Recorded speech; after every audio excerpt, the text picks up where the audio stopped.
بسم اللہ الرحمن الرحیم۔ حضرت انس رضی اللہ عنہ کے حق میں نبی اکرم صلی اللہ علیہ وسلم کی 4 دعائیں۔ حضرت انس بن مالک رضی اللہ عنہ سے مروی ہے، کہتے ہیں کہ مجھے میری والدہ رسول اللہ صلی اللہ علیہ وسلم کے پاس لے کر گئیں اور کہنے لگیں، اے اللہ کے رسول، اپنے اس چھوٹے سے خادم کے لیے دعا کیجئے۔ آپ صلی اللہ علیہ وسلم نے فرمایا، اے اللہ، اس کا مال، اس کی اولاد زیادہ کر، اس کی عمر لمبی کر اور اس کی بخشش کر۔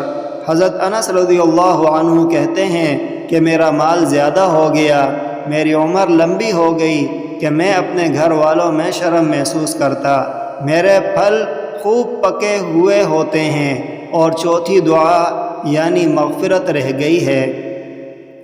عن انس بن مالک رضی اللہ عنہ قال انطلقت بی امی الى رسول اللہ صلی اللہ علیہ وسلم فقالت یا رسول اللہ خویدمک فادع اللہ له فقال اللهم اکثر ماله وولده واطل عمره واغفر له قال فكثر مالی وطال عمری حتى قد استحييت من اہلی وأينعت ثماري وأما الرابعة يعني المغفرة۔